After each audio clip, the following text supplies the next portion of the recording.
today. Let's see, we have, I think we have, I think Eric. oh, Eric. So, hello everyone. My name is Eric Du. I received Tao about 7 years ago at the Happy Buddha Precious Temple in Flushing, New York. I'm currently living and working in McKinney, Texas, which is just a suburb just north of Dallas, Texas. And I appreciate the opportunity to be able to share my Tao experience with you all today. So my Tao journey started about 7 years ago when I was brought to see the temple for the first time with Christine and her parents, transmitter Lynn and lecturer Shu. I didn't really know what to expect at the time, and I was just curious to learn more about the temple that Christine went to every Sunday. That day, I remember coming into the temple, and in the morning, I was kind of just sitting in the back of the Little Angels class, because I think at the time, either English class wasn't done every weekend yet, or I was not allowed into the class yet. And the teacher was teaching in Chinese in the Little Angels class. So my Chinese is not very good, so I didn't really understand what was happening. And I felt a little awkward at that time since I didn't know what was being taught, and because basically I was like twice the age of all the students in that class. So if we kind of fast forward a couple hours in that day, right after lunchtime was when my Tao receiving ceremony was about to start. And that day I was the only male receiving Tao. So during the ceremony, it felt like kind of everybody's eyes were just looking at me. And I would kind of describe myself as more of like a more introverted. So I felt very nervous just up there doing all the bows and repeating the words after the announcer and transmitter. But after the Tao ceremony was done and completed, I learned about the three treasures. It wasn't something I heard before, and I thought it was kind of interesting. But at that time, I was just visiting New Jersey, so it wouldn't be till another like a year after that that I started coming to the temple regularly. So. So during that year, I was finishing up my final year of college in Illinois when I graduated and moved to New Jersey to start my new job. I came to the temple every Sunday to learn more about the Tao with Christine and her parents. And I think the things that really resonated with me during the classes were some of the Tao principles and the fundamental concepts that were taught. So specifically things like filial piety, vegetarianism, and kind of self-reflection. I don't really have like a life-changing event or moment that happened to me to make me kind of continue to learn about the Tao. But I do feel that Tao has taught me to be able to appreciate just things in general and life more. So with filial piety, I've always had a respect for my parents for what they've had to overcome to be able to provide for me and my three siblings. But I think my actions at that time, especially during college, didn't really reflect what I felt.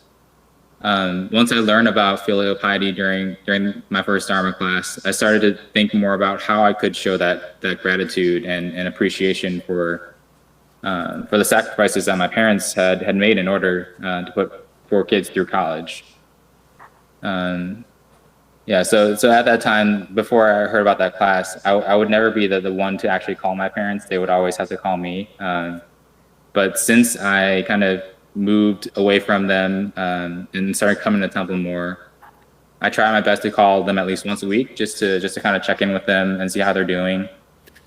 And they still live in Illinois today, so I try to make it a priority to go back every few months. But kind of due to recent events, I haven't been able to go back because of COVID. So these weekly calls are kind of becoming more and more important. And then, as far as like vegetarianism, I grew up in a Taishanese / Cantonese household, and we ate a bunch of different foods. So I never really thought when I was younger that I would adopt a plant-based diet. When I was younger, I used to have meat and fish with at least like 2 out of 3 meals a day. And it didn't really help that my parents owned a Chinese restaurant, so I would eat from there all the time. But when I moved to New Jersey, Christina and her parents took me out to a bunch of different vegan restaurants just to show me how good vegan food could be. And I was actually very surprised at what they could do at these restaurants, right? I didn't really think that vegetarian or vegan food would be any good based on my kind of preconceptions. But I think being exposed to this kind of good vegan food early on made me think about my diet more. And I kind of thought to myself, like, this stuff is pretty good. So I think I could become a vegetarian if all my meals were like this. So I wanted to challenge myself at that time to just kind of try out a vegetarian diet. And I did it. So in the beginning, I wasn't really aware of all the different benefits of a plant-based diet. And it was just more to see if I could do it.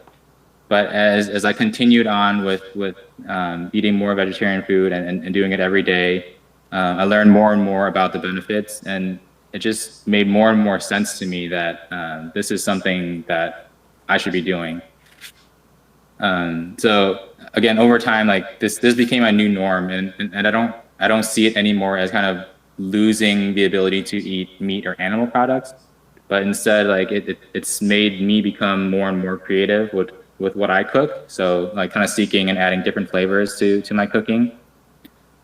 But I can talk a lot more about the benefits of a plant-based diet. But I think overall, a plant-based diet is just kind of it's one of the most important things that I think we can do as people to not only benefit ourselves, but also have a positive impact on the entire world and our overall journey as Tao cultivators. And that's all I had to share today. I appreciate everyone listening. Thank you. All right. Thank you, Eric. Yeah, thank you. Yeah. So actually, what was the kind of the biggest obstacle in becoming vegan, though? I think the biggest obstacle for me was the resistance from my parents and my family, because none of them are vegetarian or vegan. So when I first told them I was vegetarian, they were kind of very hesitant of that decision. They were thinking like, oh, you're not gonna get enough protein, you're not gonna be healthy, you're gonna like just general not good things about vegetarianism. But I think over time, as they kind of got used to me just eating vegetarian and saw that I was still being healthy, and I tried to kind of educate them about all the benefits of eating a plant-based diet, because there are some kind of health issues with my grandparents and my parents now with high blood pressure. So I try to educate them, but then I think nowadays when I go back, they kind of encourage me to eat vegetarian and even cook special vegetarian dishes for me. So Okay, so that obstacle was kind of external pressure, but so within, I mean, for you, it didn't matter so much. I mean, you could just make the change. Like you weren't like attached to the taste. I have to have that taste of meat or whatever. yeah, I mean, I think for me it was like kind of a special case because I had that introduction to all the good vegan food, so it was an easier transition to me because there are kind of substitutes for meat in the beginning that I ate a lot more than I do currently. Yeah. So that kind of helped with the transition. Oh, it's good. Yeah, I mean, this is a good. I think Eric also have a good journey too. And I know since he came to New Jersey from the Chicago, Illinois, so I think he came over. Then we took him to the vegetarian restaurant, introduced vegetarian food in all of. We try all kind of vegetarian restaurants. Just try to let him understand vegetarian food has a different kind of tastes. So in New Jersey and New York, and since that time, he started to transfer from the vegetarian diet. So it's it's beautiful. I think it's not as especially like me, this is Mark. For men, it's hard to do like the immediately. But I think he seems to do it very smoothly. I was surprised and then respect for that. It's not easy. And then it come a long way. Eric and Christine had a family temple last week. We set up the family temple last week. So it's nice to come a long journey for like that. Yeah, good job. Mm-hmm. Yeah, congratulations on that. Yeah. Yeah, Thank actually, you. I mean, it's pretty quick though. I mean, you say long journey, but it's actually happened in just a few years, really. I know, a few years. And he once he came from Chicago to New Jersey and New York, and he followed us with all the vegetarian food. So that's not easy. Yeah, not everyone can do that. Not everybody would do that, willing to do that. I think he did it. Yeah. Yeah. And then Eric, you can tell us how old are you? And at least for the young, everybody knows. Tell everybody. Oh, I'm 28 this year, so I'll be turning 29 in November. Yeah. So yeah, for especially let's set up temples too, family temple at home. Yeah, in Texas. Yeah, that's great. I mean, I don't know. Well, yeah, I mean that's a good young age to have come this far, really. Yeah, because that's wonderful. Yeah, So hopefully, especially- they can serve. Eric and Christine can serve as inspiration for other young people. Yeah. All right, so. Okay, then next I think is Evelyn, is it? Yeah, Evelyn. All right, Evelyn. Okay, thanks the grace of heaven, compassion, mercy of Lama, Buddha, Bodhisattva, virtue of the masters, and also the transmitting master lecturers for giving me this opportunity, and I appreciate, to share my thoughts and Tao cultivation. So after this couple of weeks, you can see every life has its own personal unique experience. Like people Buddha and Bodhisattva say, without tests and challenges to experience me personally, pain and hardship, and majority of us in life. Even though we have lifetime. You cannot hear me? I don't know. You always it fades out. It fades out. Maybe I got to go nearer. I mean, yeah. I don't Better know. now? Yeah, that's better. So, as we know, right, through cultivation, we sitting down, we already cultivate 3 lifetimes. But coming back, probably we already forgotten everything. As far as for me, we are too relaxed drifting in this colorful secular world, or letting our feet find it, to be purpose. Because before that, I received them, but wasn't really have a true understanding of God. Not all diligently practice is different. Okay. With mercy and compassion around me and to get me down, I probably finally will connect with my spiritual path. Phenomenal challenges. It's not clear. Yeah. Yeah? Yeah. So you need to close the microphone. If I close the microphone, then I cannot speak. No, now it's better. It's better now. So I'm grateful because with this amazing journey, a lot of events, phenomenal challenges, through this experience, I realized that, life is impermanent. Things changes all the time.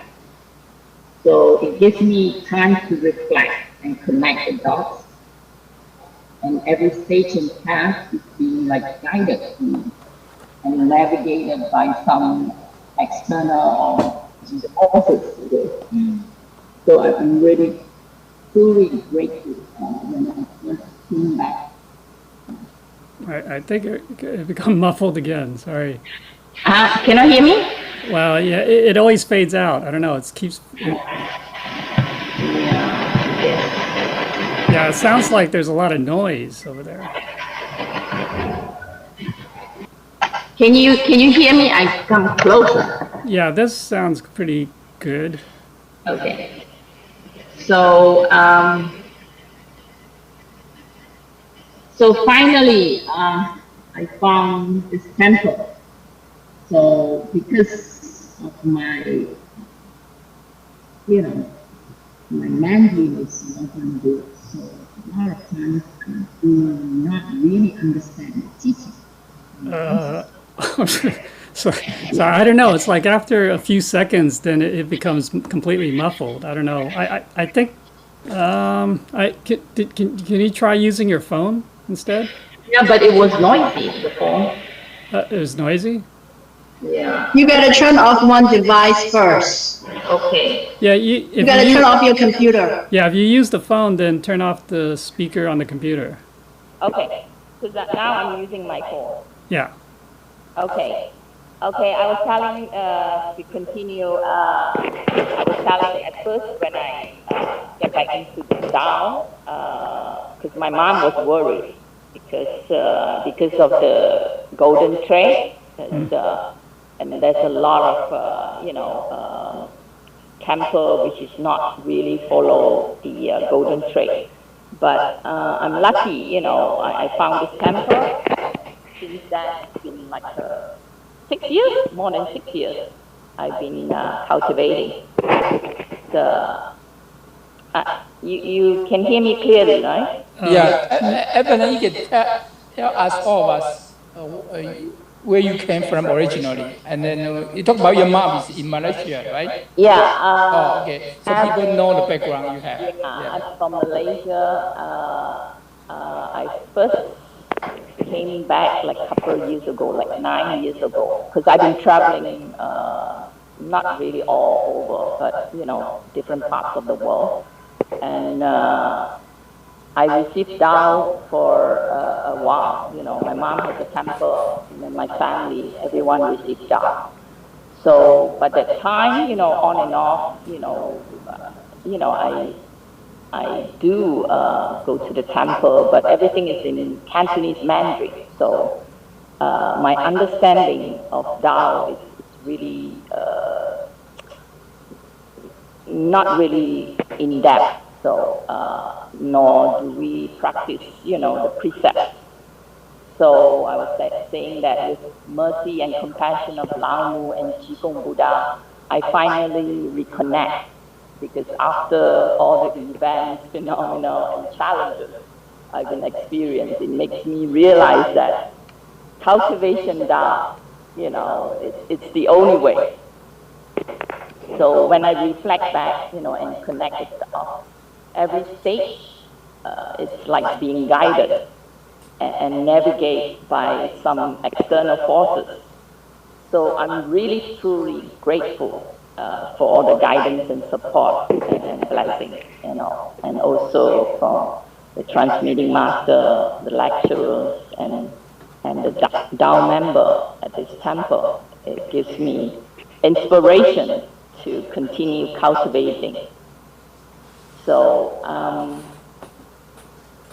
so a lot of things, since probably 6 to 8 years I've been in this temple, I'm beginning to sort of able to sort of aware of more things, and also integrate and embrace a lot of stuff, like doing my prayers, gratitude, reflect on things, and doing my blessing and things like that, with learning about Buddha nature, it helps me a lot. And right now, trying to embrace vegetarian, which is a good thing. But it was really hard, because back and forth, because we are not in the family of vegetarian. My mom is the only one who's vegetarian at the moment. But we start not to, eat too much of meat right now.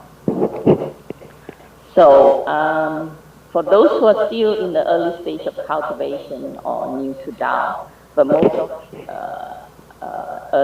most of you are pioneers.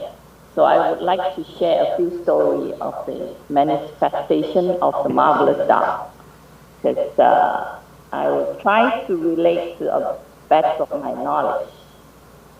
Because Buddha always says, with the story, it's like a testimony of the preciousness of Tao. The first story is about the divine of the tree treasure. Because in Malaysia, in my mom's temple, a gentleman one day came to donate like 1,000 ringgit to the temple. My mom was curious because he wasn't in the temple, nor he was cultivating. So you guys can hear me clearly, right? Yeah, it's okay. Yeah. So he was telling my mom, the story. It goes like, one day his wife and a few Dao members was driving back from Singapore. It was morning and sunshine. But when they drove back from Singapore to Malaysia on the journey, they passed through a cemetery. And they drove hours round and round and round and couldn't find a way out. So they were very anxious because the sky was gloomy and gray. When they drove and passed by a bus, with a lot of passengers, everybody was like inside the bus was facing down and looking like grayish and green. So they realized something is wrong. So they tried to find, because they suddenly realized that they went into a different dimension, a different 不同的空间. They panicked and started to do chanting, prayers. But still they go round and round. Then his wife, this gentleman who donated, his wife realized that, the tree treasure. So they told the other members, because when you panic, you forget everything. So to do the tree treasures, 4 of them, I believe, if I'm not mistaken. So after they do the tree treasure, using the tree treasure, they saw a red car, and the driver waved at them, and signaled for them to follow. So they followed this red sport car, and within minutes they drove out of the environment, and outside it was like sunshine, and it was in the afternoon. In Asia, the sun is blazing every day, except it's raining. So they looked back, and then they couldn't find the guy who is driving the red sport car. So they believe, with the tree treasure, the Buddha or, whoever angels come and lead them out of the path, so they won't be stuck, without a way out. So they came back, so the gentleman came back and tell my mom and the temple, the story. So to remind everybody the preciousness and divine power of the tree treasure, to constantly using the tree treasure whenever we can, so we remember it and can be used during critical time. So another story. Do I still have time? Yeah. Okay, there's another story about the blessing of food. You see, in the temple, we always reminded not to waste or throw away the food, because it's going to be to cause us, lose the blessing, and also dismerit. So this is the real story also in Asia. 2 sisters who received Tao, and one night the elder sister in her dreams saw her younger sister who passed away, and she was suffering in hell. She has to eat all the food that they wasted, because for years both of them like to go out and eat. So there's a lot of hawker store, food store, so they order a lot of dishes, but couldn't finish, and then the leftover they would throw away. So she saw the elder daughter, the elder sister saw the younger sister have to eat all those food which is rotten and smell bad, full of worms. So she couldn't continue because, it's too much for her, because so much food to eat, those rotten food. So her sister asked the spirit to help her. And by doing so, she has to give up her merit that she accumulated, So with this, dream, anxiously she woke up and told her sister what happened. And went to the temple and told, my mom and, people in the temple. So from that day onwards, both sisters have not wasted any food. So they're trying, not to, because they have been accumulating and in the temple cultivating. So this story reminds us not to, waste any food and suffer the dismerit, if we do so. Now, in Cameron Highlands, this is a place also in Malaysia. There was this sister, the middle sister, who is a medium. Her mom is a temple master. So her mom, usually cooks dishes and place it on the table. So Thai did mention about a lot of dismerit. Bao Su Ling Tong talk about, little things which we do not realize or know. So this elder sister picked up one of the dish and pick it with the hands and eat. At the time, her middle sister, who's a medium, saw two spirits. It's like a green spirit, two recording in the paper. It's written down. She can see and hear the spirit. You see, so it's written down in the paper. 知果, that means dismerit. Yeah, something like that. You see. So a lot of things, So she told her sister, do not pick anything, dishes from the table, because it's going to be a dismerit for her, So, and also, I would like to speak about the karmic affinity. Now, when we're born in a family, whether it's parents, husband, wife, brother, sister, or even relatives, or even a down member in the temple when we're cultivating, there's always karmic affinity. So this story goes, I'm trying to make it short. An older gentleman saw, he can see and hear spirits speak. So he saw and overheard two spirits under the table discussing about the time to be reborn. See, the air spirit, the A, so I just named it A. The spirit was going to reborn to a wealthy businessman, and he's there to claim what is owed to him. That's a sort of, we call it like a Tao Zai, debt collector, collecting debt, from the parents. Right.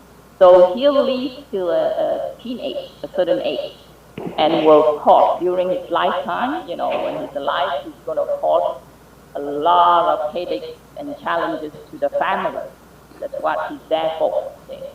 The B spirit, which, on the other hand, will be reborn to pay, 就是报恩, to pay, because probably, They owe something. Yeah. So they make a pact that they will be reunited back, after they did what they, collect or repay. So the gentleman who overheard the conversation knew this wealthy family, the businessman in the village. In China, there was like probably 200 years ago in certain part of the district in China. So he warned So he went to warn them. And so happened, the businessman's wife is about to give birth. So this businessman is the elder, the first son, so first child. So he's very anxious and wants to resolve how to resolve this karmic affinity and turn it around. So the old gentleman advised him that thing, tell him, ways to do. So when this child was born, he wasn't given all the luxuries, the amenities and things like that, but to sleep on the barn with no bait but dry grass and things like that. So there's no servant to serve him, no nice clothes to wear, but torn and old one. So on his first month of celebration, so they, it's like a invitation, so all the relatives and villagers, friends, come and celebrate.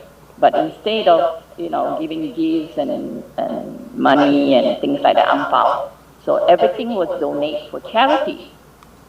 So everything the parents did, he tell his child and remind him constantly, frequently, that how much the family has spent on him, either financially or emotionally or whatever.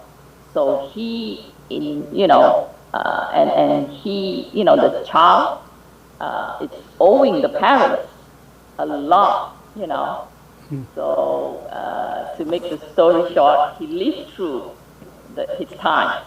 So it shows that the karmic affinity has been resolved on this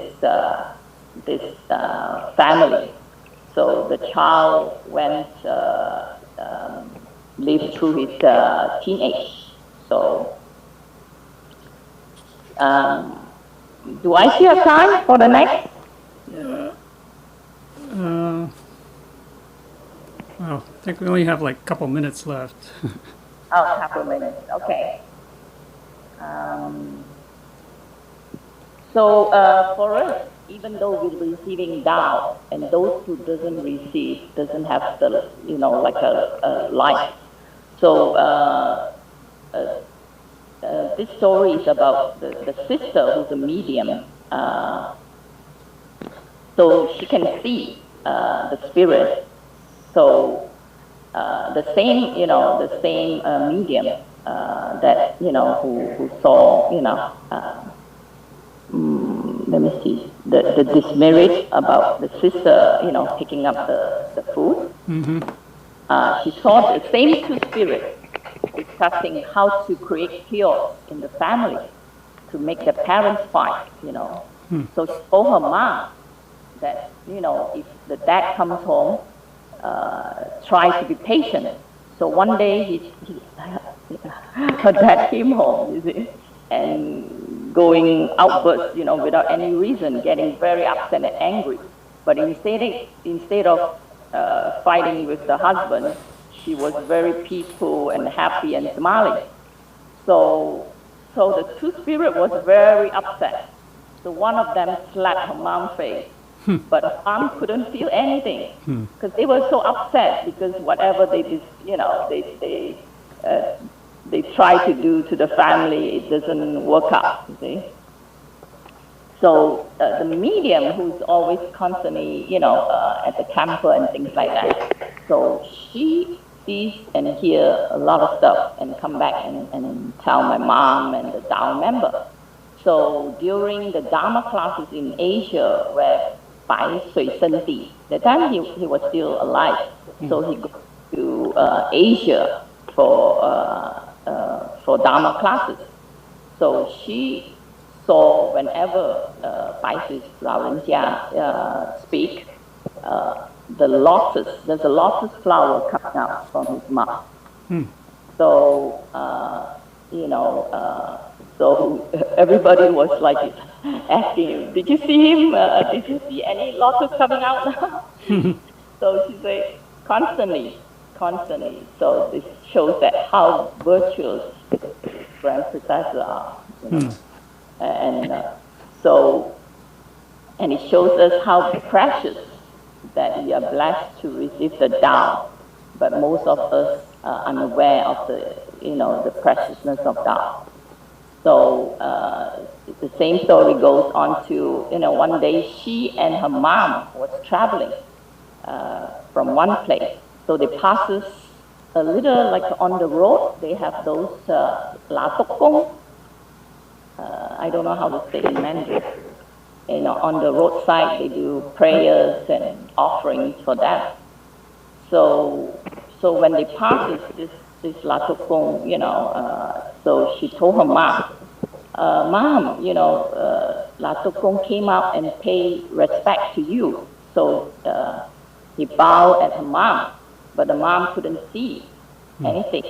So the mom, but as a respect, paid respect and bowed back, and say, lá tốc công, you have only certain amount of merits.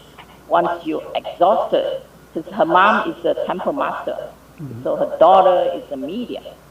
So your merits will be exhausted and reincarnate and become human again.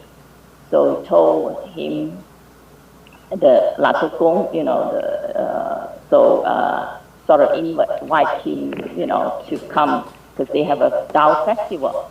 So on that day, her daughter saw so many of them. Lá tốc công also have different color. They have red, black, and every one of them probably shows how it represents the stages of cultivation. Because some of them, cultivate down, in different stages. So that's why they are in different color. So, because all this, because in Malaysia, those times, like years ago, they have a few mediums, but right now, they do not have anybody, because one of the medium who I know, her mom is a transmitting master. So she too, Chi Kung Buddha took her to the underworld and had because at that time, Tao's propagation is still at the stage. So a lot of people are suspicious and doesn't really know or sort of doesn't want to receive Tao. So probably Chi Kung Buddha took her, just to sort of come back and let the people know that, to sort of at least, they embrace and cultivate Tao, Yeah. So I guess that's about it. The time is. Yeah. Thank you, Evelyn. Yeah. Yeah. Thank you for. I know your mother in Malaysia is doing very well. That's good news. Yeah. Yeah. The other thing, this is Mark Lin. I just want to share one news with all of you. Everybody know about the temple host Xu in Bolivia, right? Most people knew that, right? Knew her, right? And she passed away a few weeks ago. So we did ask the senior transmitter in Taiwan to ask Holy Teacher for all of us, because some people thought she passed away suddenly, and then Holy Teacher said she did not pass away suddenly. So because I think she had been sick for a while, we did not know that. So, but the Holy Teacher said she fulfilled her vows and then paid back her karmas. So she's happy to go back. So that's good news for all of us. The other thing, we also ask why she passed away suddenly. Holy Teacher said no, she did not pass away suddenly. So we didn't know that. So everybody know right now. At least we got the news from Holy Teacher. The other thing is Holy Teacher mentioned that he will not take us back suddenly. So at least give us enough time to cultivate and propagate Tao. So that's good news for all of us. So we have time to propagate and cultivate and propagate the Tao. So let all of us cherish the moment to do it. Yep. Thank you. Yeah. Okay. Yeah, actually, let me just add to that since since Transmitter Lynn brought up the temple host Shi. Yeah, this very interesting thing happened when she passed away. Her daughter called me that morning. It was, I think it was June 13th or something like that. It was on a Monday, and she called me to tell me that her mother passed away. Now, that morning, it just maybe about 15 minutes before she called, I was trying to do the process the recording, class recordings, and then to send them out. And sending it out, turned out that a whole bunch of them, most of them actually the emails bounced. And this has never happened before. That they bounced, and they bounced back with a strange error that I had never seen before either. And then later on, I think, and then it was Transmitter Ray was trying to call me. Basically, I would see that he's called me, and then I try to answer, and it's disconnected or dropped already.